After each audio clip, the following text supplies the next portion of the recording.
Primeiro, agradeço bastante a chance, a oportunidade de estar aqui. Eu estive no Congresso no ano passado, foi uma alegria viva conhecer vocês. Acredito muito no toda a proposta, na longevidade e aí nos frutos da confraria. Foi realmente uma alegria muito rica ter sido convidado. Tá? Melhor. E o tema sobre que vamos falar é o Trivium e Aristóteles.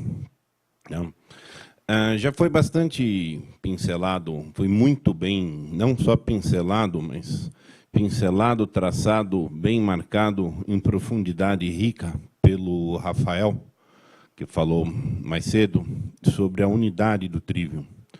Foi uma palestra muito viva, muito rica, esbarrou em vários pontos do que eu vou trazer sobre Aristóteles e o Trivium. Do ponto de vista histórico, inclusive o próprio professor Rafael abordou isso, Aristóteles contribuiu pouco para o Trivium. O Trivium nasceu no ambiente pré-medieval e, como um arranjo das três disciplinas, essas disciplinas iam ser o piso da educação para que as pessoas tivessem a capacitação para ler, primeiro, inclusive, livros santos. Isso está muito dito taxativamente já por Santo Agostinho. Santo Agostinho não foi um grande conhecedor de Aristóteles, mas já tem defesas das três disciplinas do porquê é necessário estudar a gramática, porquê é necessário a retórica, porquê é necessário a lógica. Aristóteles abordou todos os temas que a gente vai falar no Trivium, foram abordados na filosofia de Aristóteles. A questão, e aí tem tanto bocados de história quanto bocados de lenda, existe a situação que a obra de Aristóteles teve caminhos bem sinuosos após sua morte. Alguns livros sempre seguiram para as tradições das escolas seguintes, outros dizem as lendas que ficaram presos numa caverna debaixo de tonéis de vinho e que foram acidentalmente descobertos, levados para o mundo islâmico e, a posteriori, distribuídos isto pelos comentadores islâmicos, e, a posteriori, em guerras nas cruzadas na Espanha, foi adquirido o resto do material, onde, então, o mundo cristão, dos pensadores cristãos, que veio conhecer Aristóteles no todo que a gente conhece hoje. Mesmo o todo que a gente conhece hoje é considerado uma pequena fração. Estima-se que aproximadamente aí 1/3 do que Aristóteles tem escrito seja hoje conhecido. E, inclusive, da fração conhecida, é considerado um tratado propriamente dito, que é o Tratado da Política, e a maior parte das outras obras são consideradas manuscritos, que foram deixados não para ser publicados como livros de Aristóteles, mas foram manuscritos que ele usava nas aulas. E, inclusive, boa parte desses tratados tem hoje a questão da autenticidade questionada. E, então, a própria assimilação, o conhecimento da totalidade da doutrina de Aristóteles pelos medievais foi de forma fragmentada. Então, Santo Agostinho, por exemplo, conheceu muito pouco Aristóteles. São Tomás o conheceu em tudo que nós o conhecemos, e tardiamente, eu imaginaria, aproximadamente do ano 900 a 1000, onde já vinha os comentários dos árabes, e que foram depois adquiridos no mundo cristão, você vai perceber uma guinada que existe de valorizar a filosofia de Aristóteles, valorizar tudo o que ela trouxe, que esse todo, o Trivium é um subconjunto, e fora muito mais do que tem. Eu vou começar a palestra. Nós vamos fazer uma palestra, em alguns aspectos vai ter um pouco de apresentação. Nós vamos ler alguns insertos de alguns trechos de obras de Aristóteles.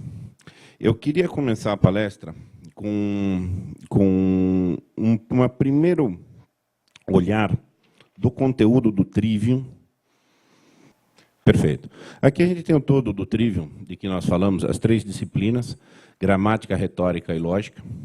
O que é importante a gente verificar, vamos fazer uma pincelada rápida.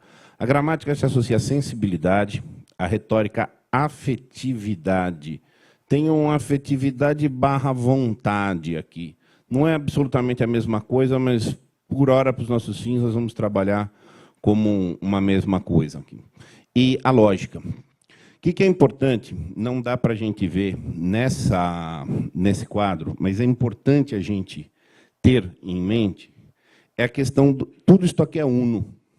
Isso aqui não são 3 disciplinas separadas, como lembrou o professor Rafael, como demonstrou muito bem o professor Rafael.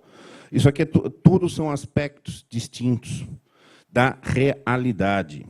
Aqui a gente poderia pressupor a alma, o todo seria a nossa alma, a gramática está interagindo com a retórica, com a lógica e reciprocamente. Todas essas dimensões estão exatamente em constante dialética entre si. Se você derruba a sensibilidade, você não alcança o mundo dos afetos.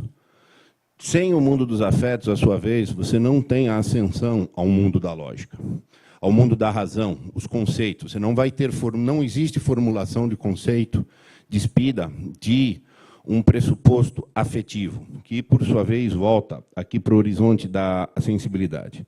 Num certo sentido, isso já estava apontado por Aristóteles, aqui é um caminho da ascensão do saber. A gente começa no mundo sensível, vai ter experiências afetivas a partir da sensibilidade, dos contatos com as coisas concretas, até a ascensão da lógica. Isso se dá num percurso de ascensão. O específico, uma situação intermediária aqui na retórica, o mundo político, e a lógica dentro do universal pleno. Dentro da lógica, quanto mais... Estão ouvindo? Às vezes eu acho que está tendo algum gafe. Okay. No mundo da lógica, quanto mais universal, melhor. Aqui a gramática vai estar no horizonte da sensação. Tanto que a imaginação pertence aqui a esse espaço da gramática. A imaginação pertence a esse espaço da gramática. A imaginação é a reprodução de imagem, a imagem de algo concreto. Quando nós imaginamos uma coisa, nós imaginamos uma imagem concreta de uma coisa real, detalhada, etc. Tá? Até a ascensão de lá do conceito. Eu vou repetir, vocês me ouvem? Porque eu realmente não consigo ouvir o eco do que eu estava falando. Tá? Aqui nós vamos ter, eu coloquei em cada qual desses cantos, obras de Aristóteles que se ocupam mais sobre esses temas. Poética, de ânima, categorias e da interpretação são tratados de Aristóteles que se ligam razoavelmente mais com os temas da gramática. Tá? Categorias, por exemplo, é um beabá da divisão dos sentidos que as palavras podem ter, mas ela vai beber também de influência, vai ter eco aí em todas as outras dimensões. Retórica, é ética nicômaco e o próprio tratado com o nome retórica.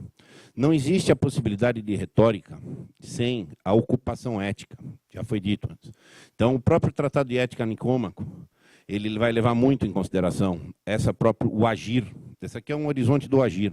Tá? Na questão da inteligência, a intelectualidade propriamente, eu separei aqui a física, metafísica, analíticos 1 e 2.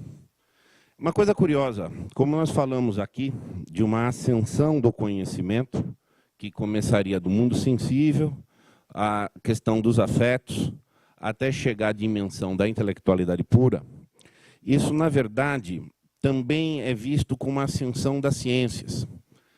Na concepção de Aristóteles, uma concepção realista, o máximo do conhecimento, o saber que outorga a alguém o título de sábio, é a posse da metafísica. Só que a ascensão dessa metafísica vem da física. É da avaliação de uma coisa real, de ver como as coisas estão, ver os fenômenos reais, e a partir da ocupação deles, nós vamos chegar ao abstrato puro. O domínio da metafísica é o domínio da totalidade da realidade. Portanto, inclusive, a totalidade da realidade da alma, que é isto aqui que vai ter vistas o Trivium, como lembrou o professor Rafael, isso aqui são artes da vida humana, no sentido que a alma, isso aqui quer exemplificar a alma humana. E nós vamos ver adiante como que a alma humana, por sua vez, pode conhecer a realidade. porque ela tem que gozar de mesmos característicos estruturais da realidade. Então, é muito importante, não está salientado aqui, mas é muito importante que a gente veja aqui setas de tensões entre os domínios e a alma como um todo ela está em movimento. Nós estamos dentro de um movimento. Eu queria, neste próximo quadro, a gente vai verificar o seguinte: das faculdades possíveis da alma, nós vamos estar em movimento aos transcendentais do verdadeiro, do belo e do bom. Isso será o exercício da nossa vocação. Tanto quanto nós estivermos no movimento orientado a esses transcendentais, nós estamos exercendo as vocações, as nossas faculdades corretas do ser. Todos temos finalidade vocacional. E estaremos nela tanto quanto estivermos seguindo esses transcendentais. O que é muito relevante a gente tirar daqui é o seguinte: a alma está sob movimento. Tomada dentro de um sentido, todas as nossas faculdades estão em constante movimento. A nossa vida está em movimento. Nós nos sujeitamos ao movimento. A nossa vida boa, a vida que realiza a sua vocação, é a vida que dá o destino certo ao movimento. Em grande medida, o conhecimento humano, a vida correta, a vida ética, a vida boa, é achar o movimento certo. Tá? Isso é uma questão bastante relevante na filosofia de Aristóteles.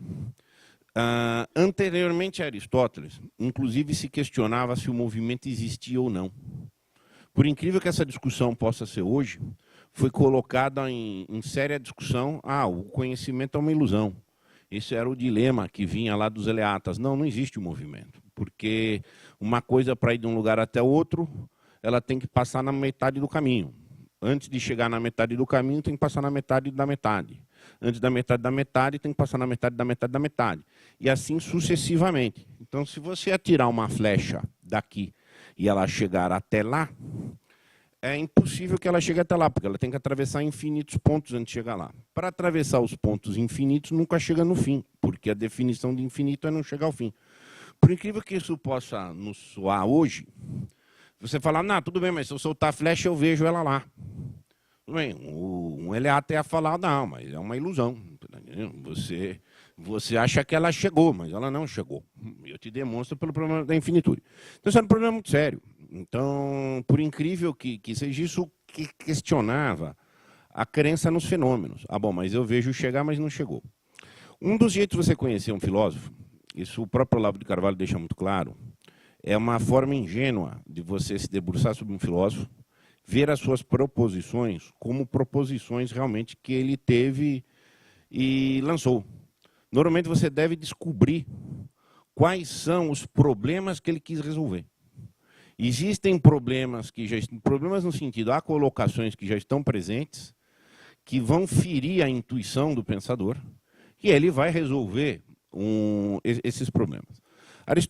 Para Aristóteles, é claro, em 2 pontos. Aristóteles, entre vários pontos, 2, que é o que nós vamos dar atenção aqui, eram esses pontos que ele tentou criar um sistema para resolver. Um problema é a crença no fenômeno. E eu posso acreditar no fenômeno, eu posso ver as coisas, e as coisas devem ser como eu as vejo. Tá? Esse é um dos primeiros problemas, e isso é diretamente ligado à questão do movimento. Tá? E a outra questão muito importante era a questão de um combate do relativismo sofístico da linguagem à retórica, no mau sentido da retórica, tá? No mau sentido de Górgias, de Protágoras, etc.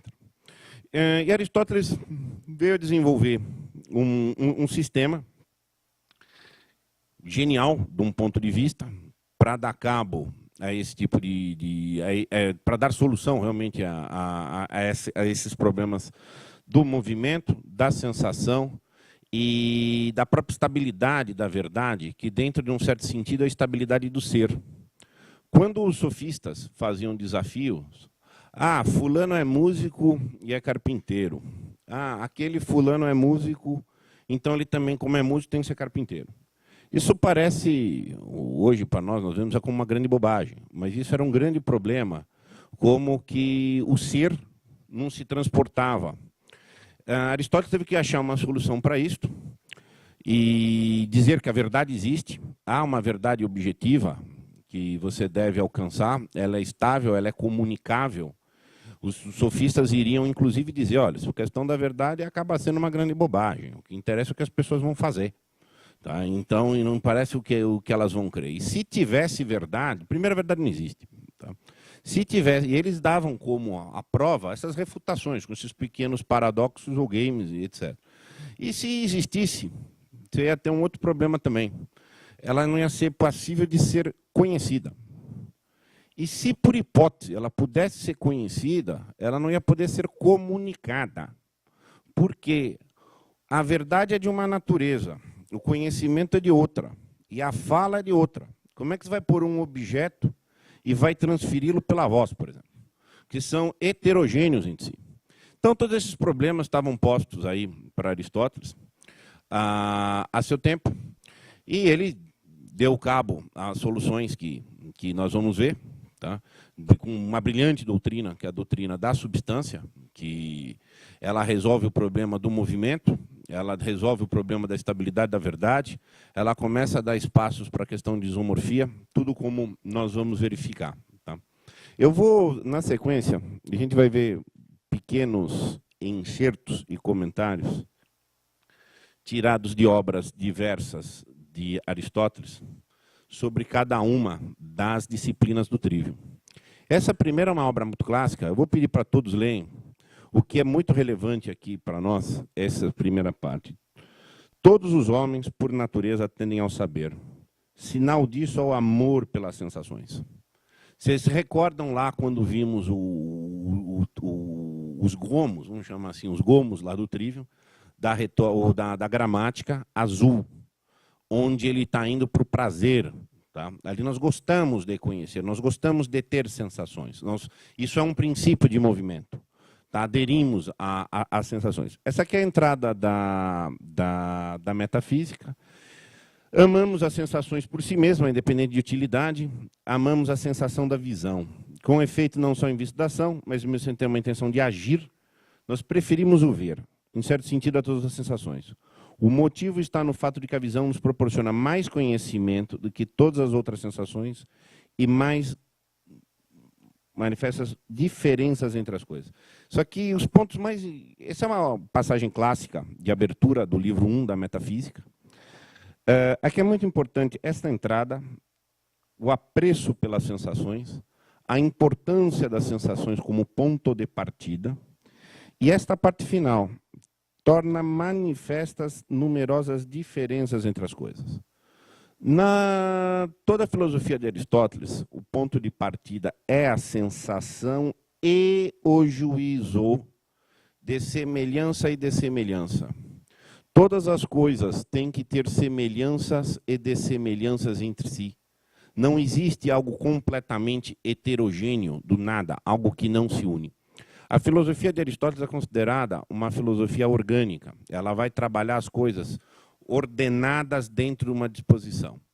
No limite, o mínimo de relação que uma coisa tem que ter com outra é pertencer a categorias. Pertencer a categorias que são ordenadas depois entre categorias do ser. Elas vão ter um tipo de relação às substâncias, coisa que vai ficar claro para nós. A partir do estabelecimento das semelhanças e dessemelhanças, identidades e diferenças entre as coisas, vai sendo construído tudo.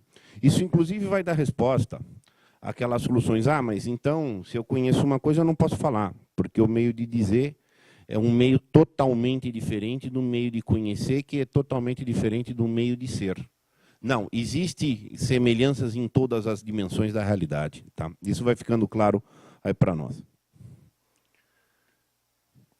Relativamente à retórica, eu trouxe aqui uma passagem do próprio Tratado da Retórica, em que ele vai falar da emoção. Emoção são aquilo que nos alteram. Olha, Vou até ler a primeira parte. Quem ama acha que o juízo que deve formular sobre quem é julgado não é de culpabilidade ou de pouca culpabilidade. Por outro, quem odeia acha o contrário. Daí o resumo. As emoções são capazes de alterar os seres humanos e introduzem mudanças nos seus juízos, na medida em que elas comportam dor e prazer, tais são ira, compaixão, medo, outras semelhantes e como contrário. O que eu destaquei aqui? Daqui a gente vai verificar o seguinte, que é muito importante a gente tirar dessa dimensão. Emoção e juízo são indissociáveis. O juízo é afetado pela emoção e vice-versa. Tá? E é bastante importante o destaque aqui a palavra alterar e a mudanças. Isso reforça o aspecto de que estamos sob o movimento.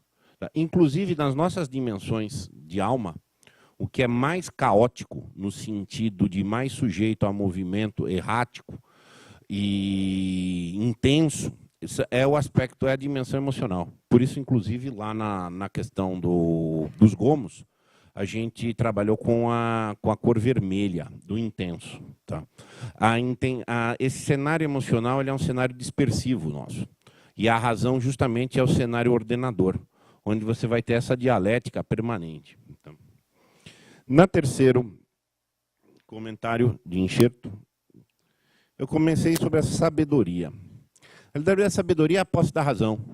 No sentido muito preciso de sabedoria, para Aristóteles, é a posse da metafísica. O sábio, como está aí, é aquele que conhece todas as coisas. Como isso não é possível, todas as coisas individualmente, mas que ele tenha ciência, não é possível ele ter ciência de todas as coisas, individualmente considerada. Isso é o item. Reputamos sábio quem é capaz de conhecer as coisas difíceis e não facilmente compreensíveis. O conhecimento sensível é fácil e não é sapiência. Reputamos que em cada ciência seja mais sábio quem possui maior conhecimento das causas. Vamos recordar o seguinte, eu mencionei agora há pouco que essa escala de semelhanças e dessemelhanças entre as coisas. Todas as coisas, o sábio conhece o universal. Porque ele conhece o universal, ele tende a ter conhecimento de todas as coisas, não individualmente. Mas ele vai conhecer causas, no mínimo as 4 causas, que inclusive nós vamos verificar aqui. Então ele pode analisar desde um ser humano, conhecer bem uma coisa não é constatar a coisa aqui, eu constato o escursinho na minha frente. Conhecer bem o escursinho é saber quem ele é, de onde ele veio, o que ele está fazendo aqui, e etc. Isso seria conhecer as causas da coisa. O sábio conhece as causas que sejam universalmente aplicáveis. Tá? Isso vai ficar mais claro para nós.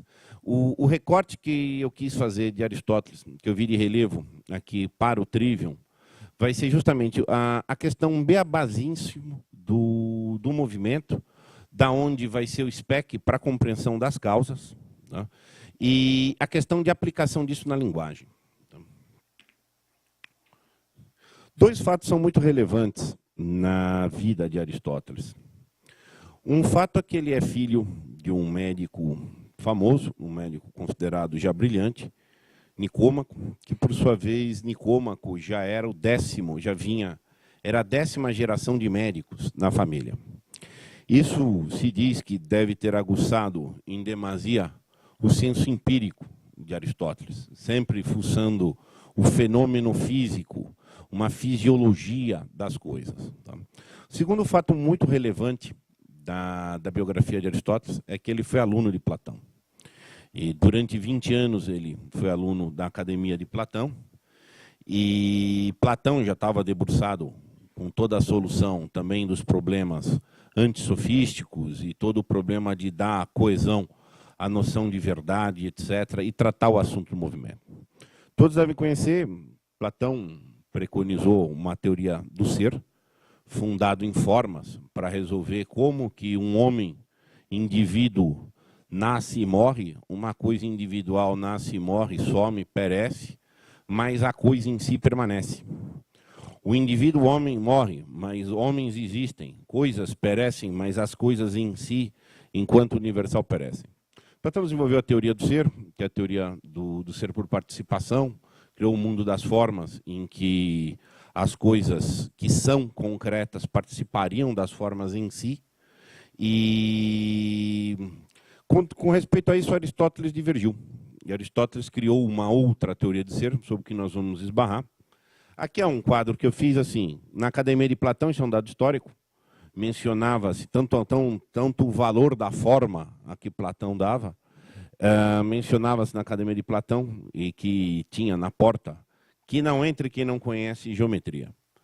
O paralelo aqui teve uma pequena falha do PPT, mas toda falha é perdoada, se de bom ânimo. Mas aqui, o paralelo para Aristóteles seria que não entre quem não conhece biologia. Isso não é um dado histórico, tá? É simplesmente um senso aí de comparação. Tá? Aristóteles ele viu tudo sobre uma forma orgânica. Inclusive, ele se debruçou muito sobre a biologia. A biologia serviu muito para ele fundamentar a causa final das coisas. Como que o organismo é composto, que os órgãos têm funções entre si, etc. Então, seria um paralelo, tanto quanto Platão deu esse valor muito grande às formas, e Aristóteles deu muito valor às coisas, a um aspecto muito empírico, a como as coisas funcionam, uma dinâmica entre elas em si. As suas obras extremas consideradas aqui no tempo, foi na primeira obra dele, que nós não temos, perdeu-se aí na poeira dos tempos, que seria O Grilo. O Grilo é uma obra em que ele estudava a fisiologia da retórica. Existia uma escola de retores, escola de Isócrates, que formava os homens para ele convencer as pessoas.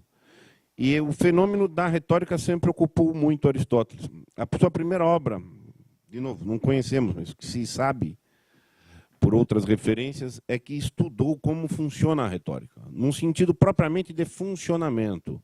Desde, olha, o retor fala isso, se comporta daquele jeito, põe roupa, põe tom, e etc., sem uma compreensão ainda de uma formulação teórica, que veio a ter depois no Tratado da Retórica. Tá?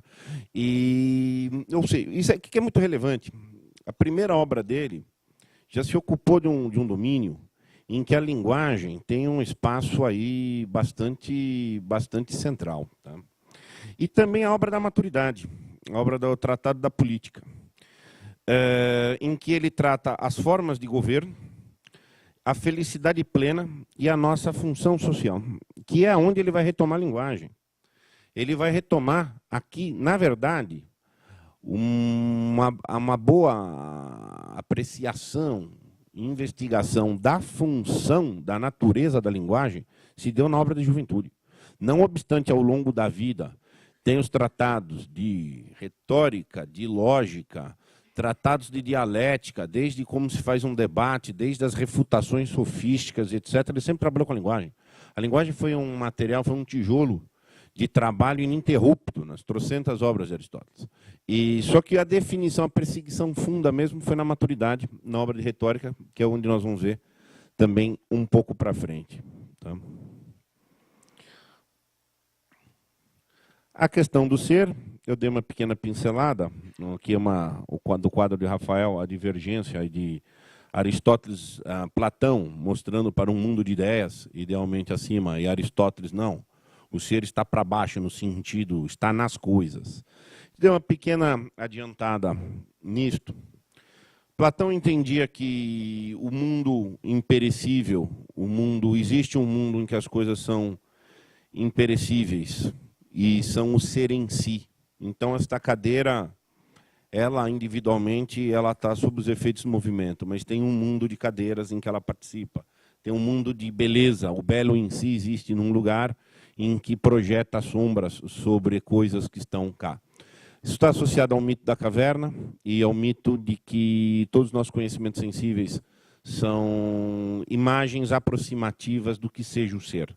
O ser está neste mundo, do mundo das ideias, alcançável apenas pela nossa razão, e que nós temos uma visão imperfeita. Aristóteles divergiu, e ele montou um outro sistema em que, mais ou menos, é resumido assim. O ser não é transcendente às coisas, como pensa Platão, mas o ser é imanente às coisas. Há ser nas coisas que são. Então, quando estamos diante de um objeto, esse objeto tem um ser, e nós conseguimos captar este ser. E este próprio ser ele existe em 4 formas possíveis. Uma forma é o ser no sentido muito forte. Isso, inclusive, em vários livros de Aristóteles, ele adota a questão de gradação ou de força do ser. Ser no sentido muito forte, como aquilo que existe, aquilo que é absolutamente objetivo, é o ser da substância. O sistema cosmológico que Aristóteles preconiza para a realidade é composto assim. Diretamente, tem uma ligação muito grande ao movimento. O ser, as substâncias ou essências, ou ser, que é imóvel, incorruptível, infinita, é Deus. Sujeito a movimento local, mas que não são corruptíveis, ou seja, não vão perecer, Sol, astros e céu. Todas as outras coisas no mundo sublunar são móveis e corruptíveis. E todas as outras coisas, dizendo aqui, todas as outras coisas que são substâncias. A substância começou a ser desenvolvida na física. Na física, Aristóteles dedicou ao estudo do movimento. Ele pega uma ideia que já havia em Heráclito, em que o movimento e os contrários, Heráclito já tinha dito, explicado a natureza como uma guerra entre contrários, uma guerra ininterrupta entre contrários, noite, dia, claro, escuro, etc. Algo vem a ser daquilo que lhe era oposto e vice-versa. Aristóteles adere a isso, só que ele adiciona um elemento. Então, por exemplo, para Heráclito ele poderia dizer, depois do sol vem a noite e o dia, vamos supor. Mas como se fosse um abstrato noite e dia em guerra entre si. Aristóteles vai dizer, não, tem um terceiro princípio. Existe a claridade e a escuridão sobre a Terra. Existe uma coisa. Um ser vermelho, o vermelho deixa de ser vermelho e vira amarelo. Não, não é o vermelho e o amarelo que interagem entre si. É um objeto que era vermelho, ele vira amarelo. Existe um sustentáculo para todas as coisas. Esse sustentáculo é a substância. Um erro muito comum que às vezes a gente faz é identificar, o que é isso aqui? Uma caneta, ok. Então tem uma substância. A substância de um objeto não se confunde com o objeto. A substância é um princípio metafísico. Tá? Ela é um princípio... nos objetos sensíveis, aqui, por exemplo, uma caneta, é muito comum essa confusão, mas tem que ser uma coisa extremamente abstrata. Está abaixo, está sob, ela que dá existência a este ser. De uma maneira que seria, o mundo é ordenado por uma disposição de substâncias que se coordenam entre si e recebem todas as outras características, e o movimento que se dá é movimento das substâncias em relação a outras, ou da substância em relação a si, mas assim, tirar também a substância, você também tira o movimento. Tá? Essa é a grande sacada de toda a filosofia aristotélica. Há muitas, mas a teoria da substância é realmente um grande desenvolvimento. Ele começou na física, como algo que tinha que suportar as mudanças sensíveis, e disso ele chega até a substância eterna, Deus. Deus não está sujeito aos movimentos, mas Deus faz os movimentos. Deus é imóvel, mas ele é movente. Você não pode ter um movimento sem um ponto de partida, dentro desse sentido. Da onde surgiu o movimento? Então, essa seria uma estrutura de toda a cosmologia que Aristóteles teve. Tá? Na verdade, a questão do movimento também... Só um segundo. Deixa eu passar mais uma questão. Naquela questão que eu mencionei, não confundir o corpo material com as suas substâncias respectivas. Não confundir abstrato com o ente metafísico. Isso é uma coisa muito interessante. As pessoas acham, então, as coisas que são têm substância. Ok, então a caneta isto aqui o etc. Então, se eu falar com abstrato, eu estou no mundo metafísico. Não. O abstrato é inteligível. As divisões que nós temos em gênero e espécie, eles são meros inteligíveis das coisas que são, mas eles não se confundem com as coisas que são. ao limite que se pode chegar são as categorias. O ser é dito em 4 formas. Uma forma forte é a forma da substância, é uma categoria de ser. Existem mais 9 categorias de ser. Qualidade, quantidade, ação, paixão, estado, posição, tempo, lugar e relação. São todas essas. A unidade forte do ser é a substância. Se não houver substância, não existem as outras 9 categorias. Todos os abstratos e que nós falarmos, em última análise, eles vão ser espécies dos gêneros das categorias. Todos eles vão ser considerados meros abstratos. Existe uma discussão profunda: qual é o sentido do ser dos gêneros supremos, além da substância? A qualidade, a quantidade, a ação, como um grande gênero, são seres ou não são seres desses sentido? São dotados de substancialidade ou não? Isso é um ponto altamente controverso, e Aristóteles ia dizer que são seres, mas num grau menor em relação à substância. Mas a todo abstrato abaixo da categoria, ele vai ser simplesmente um mero abstrato. Então, vou pegar uma questão. É real que a cor da camisa do Escorsim é azul. Okay? O que é o azul? Uma cor. A cor em si não há, ela já começa a ser um abstrato. Até que ela vai chegar na cor, ela vai chegar numa categoria de qualidade. A categoria de qualidade é altamente controverso, que aspecto de substancialidade vai ter ou não. Outras modalidades que o ser terá. O ser tem uma modalidade de ser que é o ser acidental, que é um ser simplesmente de circunstância, sem uma causa definida pela essência. Outra modalidade, para dar bem razão ao movimento, é o ato e potência. As possibilidades de um ser já são ser dentro de um certo sentido. A potência de um ser já é ser. Claro, num grau menor do que a realização, no caso o ato. E uma quarta modalidade é o ser lógico. No sentido, eu apreender a verdade é eu aprender um ser. Aprender um ser é trabalhar com a verdade. A verdade é a falsidade. O que reforça uma noção importante que Aristóteles entendia: todo o mundo é isomórfico. As coisas têm estruturas paralelas entre si. E é por isso que nós conhecemos as coisas. A nossa alma, como vimos nas nossas potências, elas estão sujeitas ao movimento. O mundo está sujeito ao movimento.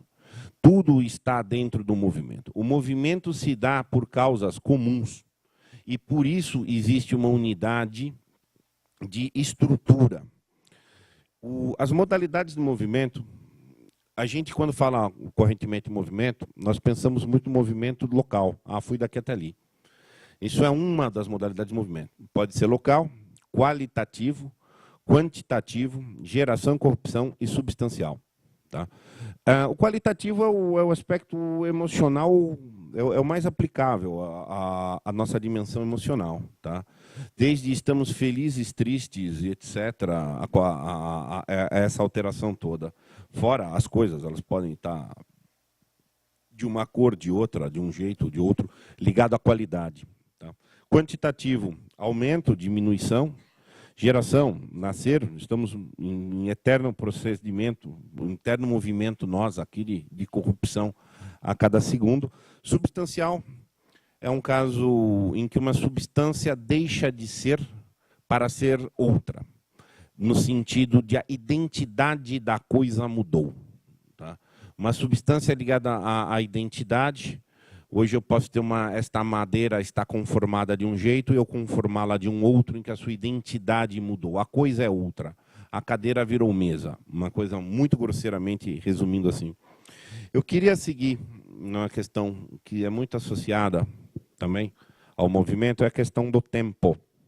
Tá? Em sentido preciso, tempo não há. Como Aristóteles apontou nessa passagem aqui da física, nem o tempo existiria sem mudança, pois quando o estado de coisas da mente não muda em nada, ou por nós, não notamos a mudança. Isso aqui é de uma importância muito grande. Se o estado da mente, ou seja, a nossa percepção de mudança não houve, nós não vamos dizer que existiu o tempo. Se então a não realização da existência do tempo acontecesse para nós quando não discernimos uma mudança, mas a mente ficou indivisível, E quando notamos e discernimos, dizemos que o tempo passou. Então, só há tempo, ou seja, a conclusão, o tempo não é independente do movimento da mudança. Não é igual. O tempo e o movimento não são coisas iguais, mas o tempo é dependente da mudança. Isso aqui é muito relevante, porque isso aqui é um reconhecimento que isso aqui dá base para duas coisas muito importantes. Primeiro, há movimento no mundo. Segundo, nós percebemos o movimento. Isto reafirma a nossa capacidade de absorver a verdade. O que nós podemos observar do mundo tende a ser real. Isto reafirma a nossa crença nos sentidos. Que era lá o problema lá de trás, que, mas o sentido você viu a flecha andar. Querido, tudo bem, não é porque você viu que você pode confiar. Então, isso aqui é de uma importância assim, muito, muito, muito, muito grande. Tá? Dentro de um certo sentido, tempo é uma quantificação de movimento. Hoje a gente fala assim, o Sol gasta 24 horas para dar a volta na Terra. Ou, enfim, não é verdade. Tá? O giro é que são 24 horas. Tá? Não é que se gastam 24 horas. Tá? O giro é que é o movimento. Uma das formas de você resolver o problema lá de que a flecha não chega, é que eles iam dizer assim, a flecha não chega porque ia gastar metade do tempo, metade do tempo, metade da metade da metade do tempo. Eu falo, não, é ela mover é que é o tempo. Não é que o tempo é o inverso. Não é que ela gasta o tempo, ela ir é o tempo. Tá? Então, essa é a questão. Aqui eu fiz uma questão meio que deliberadamente. Tá? Outro nome para o movimento. Isso aqui é uma frase que, em sentido perfeito, está incorreta. Tá? Não é uma questão de nome. Eu chamei até de nome de uma forma grosseira. O movimento ele vai ter... Da noção de movimento, nós temos que assumir a noção de causa. A noção de causa e efeito. Você pode tratar o movimento como causa e efeito. Se não tiver movimento, não tem causa e efeito. Okay? É uma coisa meio óbvia, as coisas seriam estáticas. Conhecer a causa e efeito, mapear, catalogar causas, ela passa depois que eu tenho movimento. Não se confundem causas do movimento com modalidades de movimento. As causas vão prespassar todas as modalidades de movimento. Aristóteles desenvolveu,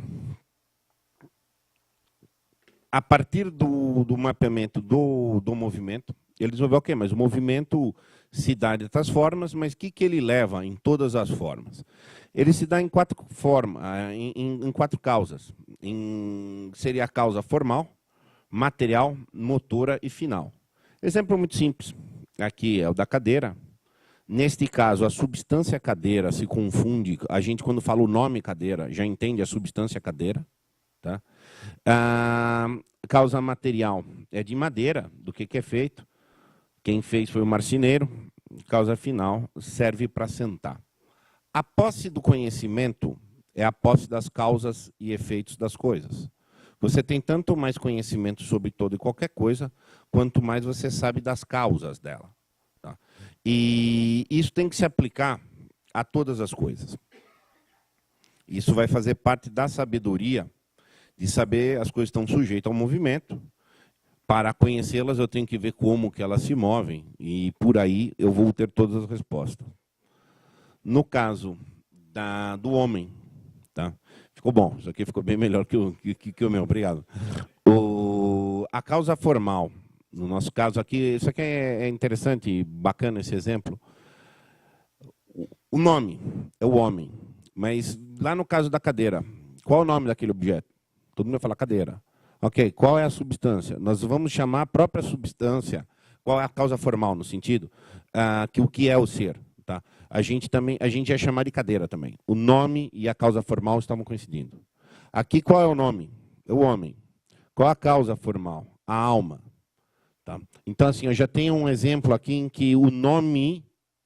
o nome é o nome. Ele não é natural. Mas, assim, em muitos casos, o nome da substância, só de dizer o nome, eu já sei a sua causa formal. Aqui, no caso do homem, eu preciso de um pouco mais. É o homem, ok, mas do que é o homem, no sentido substancial? É a nossa alma. Realmente, nossa matéria é apenas nosso corpo. Causa motora, pais, mães, avós. Causa final, felicidade, no sentido de posse dos bens transcendentais. Volta àquela questão, é justamente exercer o movimento naquela questão vocacional e dar plenitude para o ser, e etc. Tá? Eu vou seguir mais um pouquinho. O que é comum a todas as dimensões em que nós falamos, lá do Trivium? O que é comum ao movimento é a linguagem. A linguagem, ela é composta, como lembrou o professor Rafael Falcão, o mistério da linguagem. A linguagem é um grande mistério. E a linguagem depende do movimento, inclusive. Se o mundo fosse estático, ele não seria dizível. Não teria sequer por que dizer o mundo. E se minimamente fosse móvel, os nomes próprios teriam que dar conta do mundo. Tá? Mas os nomes próprios são minoria no que nós chamamos. Nós não vivemos só com os nomes próprios, nós temos que classificar as coisas em quids, em ques, em espécies e gêneros, e etc., para dar conta da experiência do movimento. Sem movimento não temos linguagem. Tá? A linguagem, dentro de um certo sentido, é uma função do movimento. Nós não estudamos assim quando aprendemos o sujeito e o predicado. Tá? Nós aprendemos sempre o sujeito e o predicado de uma maneira muito simplória. Quem até dela-se com atenção se chega ao movimento. Quem fez a ação? Ok, então você tem uma ação. Mas a gente não é acostumado a ver a linguagem como uma causa e efeito. O sujeito é a causa do predicado. Porque se você não tiver o sujeito, você não tem um predicado.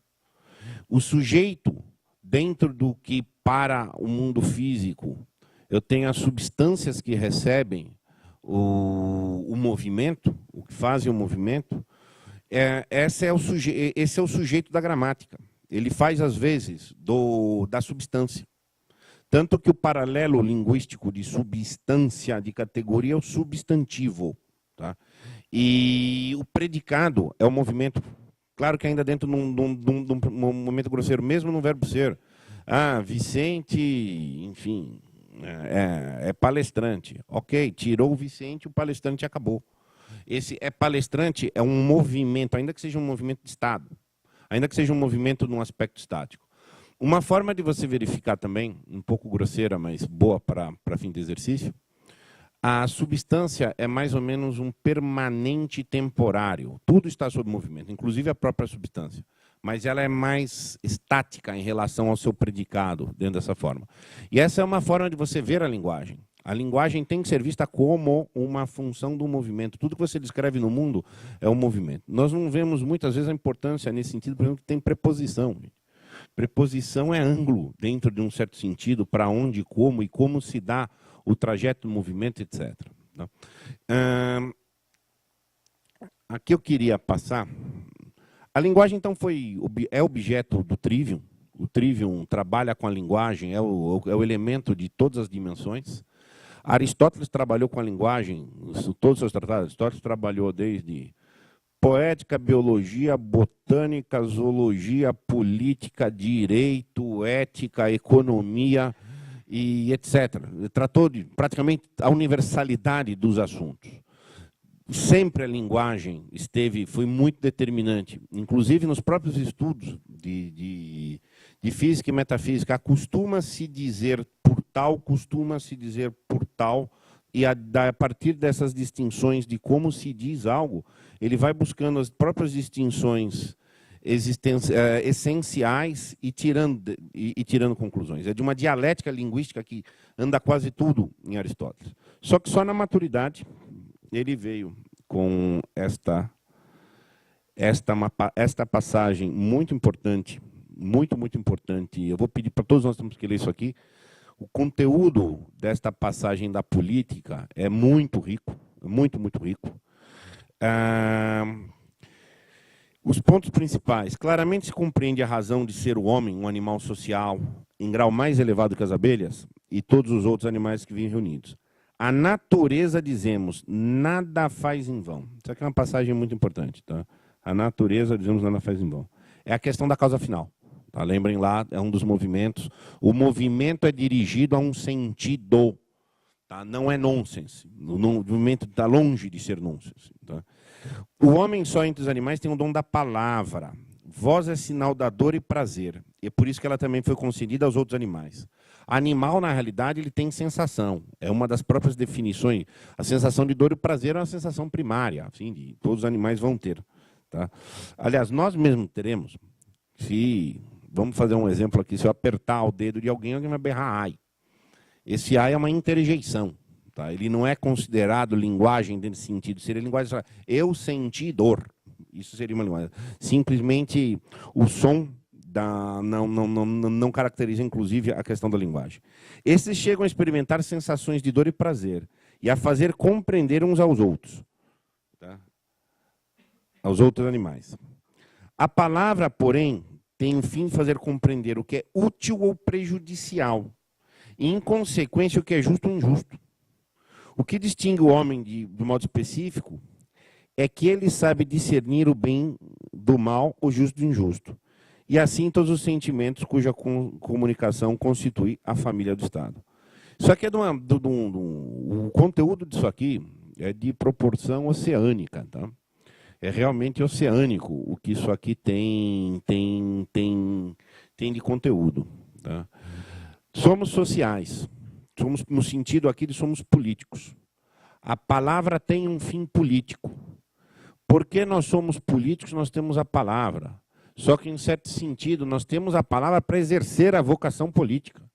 Exercer a vocação política é o dizer o bom, o justo. Isso é mais do que a dor e o prazer. A dor e o prazer estão no nível meramente animal, no sentido do corpo sensível. Nesse sentido, a dor e o prazer ela já exige aliás, o útil, o inútil, o justo, o injusto, o bem e o mal, eles já estão num grau de elaboração que você precisa da razão. Essa razão vai ser transposta pela linguagem. Isso aqui é de uma importância muito grande. Aqui foi estabelecido muito a finalidade da linguagem. Se nós voltarmos lá para o quadro do Trivium, para o que eu estou chamando aqui dos gomos, do Trivium, tá?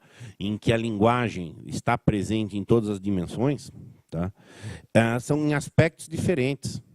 Em aspectos diferentes nós vamos ter que trabalhar. Desde o nosso imaginário, para com o imaginário desenvolver o conhecimento, é uma retenção de memória que o nosso imaginário nos dá.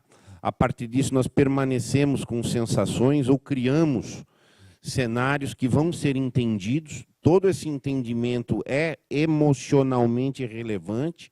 Essa emoção é caótica. Essa caoticidade vai ser ordenada por conceitos que vão ser nomeados. Esse nome, o nome das coisas, quando a gente fala o nome das coisas, é uma forma grosseira de dizer. A gente nomeia os conceitos sobre as coisas. Se você subtrair, inclusive, a linguagem, você não tem mais memória conceitual, inclusive. Então, nesse sentido, a linguagem está presente no Trivium.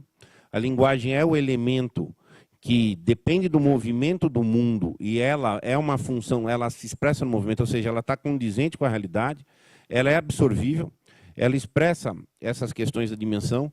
Não por outra razão o Trivium trabalha com a linguagem. Dentro de um certo sentido, o domínio pleno da linguagem tem que ser o autodomínio e o domínio da interação com o mundo.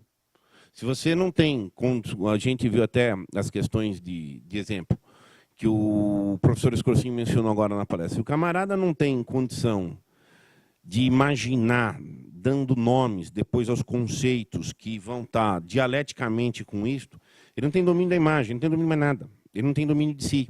Ele tende à erraticidade da vida. Tá? E, por sua vez, ele não tende a ser feliz, ele não tende a contribuir para a sociedade política e ser feliz, que dentro de um sentido é o fim. Tá? É o fim, inclusive, do Estado e é o fim da vida nesse sentido. Tá? Deixa eu passar. Aqui,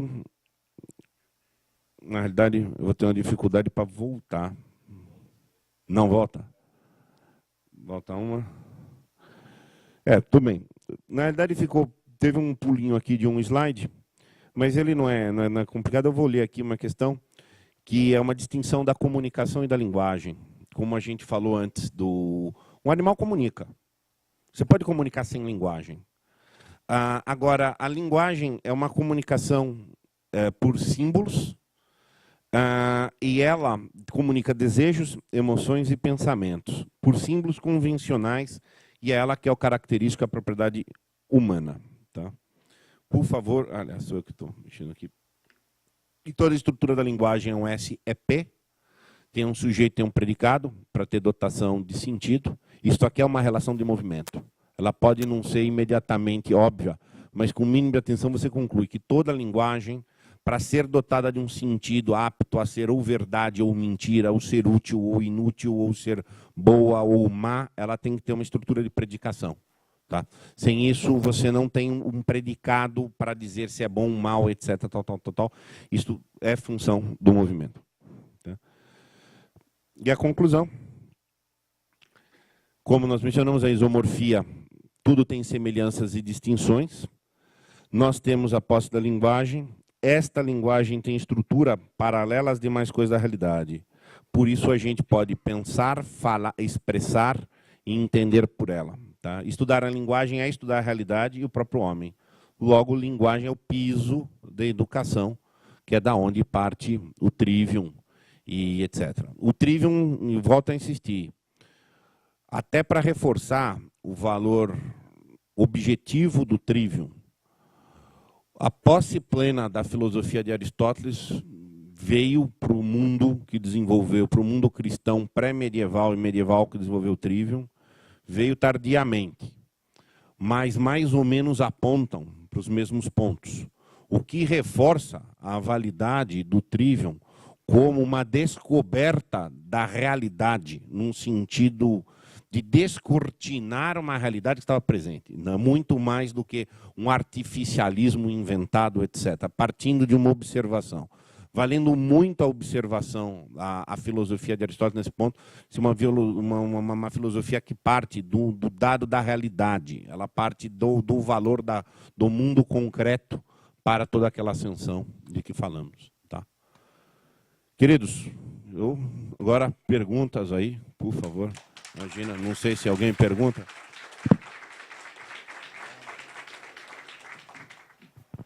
Obrigado pela palavra.